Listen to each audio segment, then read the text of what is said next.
क्या आपको भी लगता है कि आपकी मेहनत कभी रंग नहीं लाएगी? क्या आप भी सोचते हैं कि गरीब का बेटा गरीब ही रहेगा? लेकिन क्या हो अगर मैं कहूं कि एक छोटे से गांव के एक साधारण लड़के ने अपनी तकदीर खुद लिखी? यह कोई कहानी नहीं, बल्कि एक सबक है। एक ऐसी हकीकत जो बताती है कि मेहनत, विश्वास और सही फैसलों से सब कुछ बदला जा सकता है। एक छोटे से गांव में सुरेश नाम का एक लड़का रहता था। उसकी दुनिया बहुत ही छोटी और मुश्किलों से भरी हुई थी। गांव की टेढ़ी मेढ़ी पगडंडियां, तपता हुआ सूरज, धूल भरी हवा, यही उसकी जिंदगी की सच्चाई थी।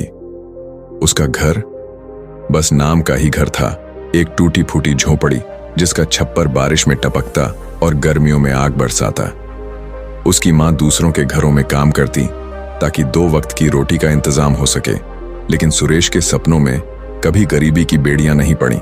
वह कुछ बड़ा करना चाहता था, पर गांव वाले, अरे सुरेश, गरीब का बेटा गरीब ही रहेगा, बड़े बड़े सपने मत देख, हर कोई उसे ताने मारता। लेकिन सुरेश ने कभी हार नहीं मानी। एक दिन लकड़ियां काटते हुए सुरेश जंगल में चला गया। वह कुल्हाड़ी चला ही रहा था कि अचानक टन की तेज आवाज हुई। कुल्हाड़ी किसी ठोस चीज से टकराई थी। सुरेश ने देखा, मिट्टी में कुछ दबा हुआ था। उसने जल्दी जल्दी उसे खोदकर निकाला। वह एक पुराना घड़ा था जिस पर अजीब निशान बने थे। क्या ये कोई खजाना है?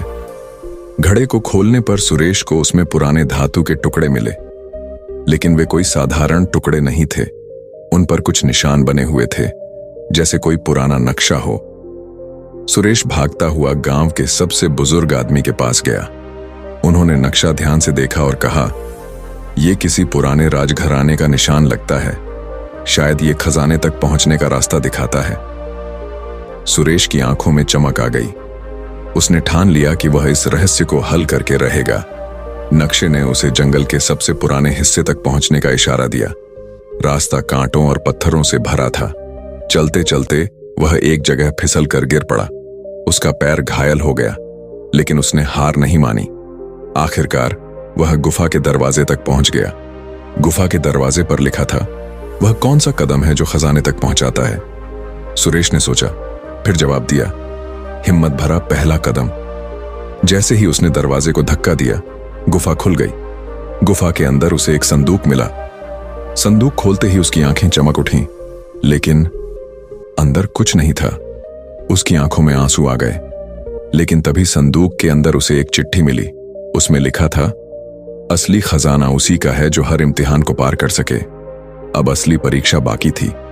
चिट्ठी ने सुरेश को नदी पार करने के लिए कहा, लेकिन नदी उफान पर थी।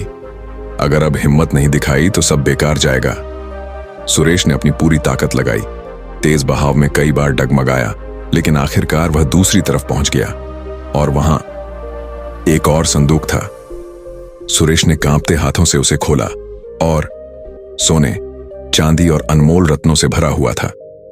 लेकिन सुरेश ने खजाना सिर्फ अपने लिए नहीं रखा। उसने गांव में स्कूल, कुएं और सड़कें बनवाईं। उसकी मां, जो कभी दूसरों के घरों में काम करती थी, अब पूरे गांव की मां बन गई थी।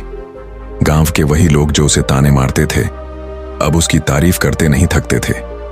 अगर सुरेश ने अपनी गरीबी को अपनी तकदीर मान लिया होता, तो क्या वह खजाना पा सकता था? कभी भी मत सोचो कि मेरे नसीब में बस यही लिखा है। सपने देखने की हिम्मत रखो, लेकिन उन्हें पूरा करने का जज्बा उससे भी बड़ा होना चाहिए। अंधेरे में उम्मीद की एक रोशनी जलाकर रखो, क्योंकि असली खजाना वही है जो हमें हर मुश्किल से लड़ने की ताकत दे। क्या आप भी अपने सपनों का पीछा करने के लिए तैयार हैं? क्या आप भी मेहनत और हिम्मत से अपनी किस्मत बदल सकते हैं? अगर हां, तो पहला हिम्मत भरा कदम उठाइए। और अगर यह कहानी पसंद आई तो जल्दी से चैनल को सब्सक्राइब करिए।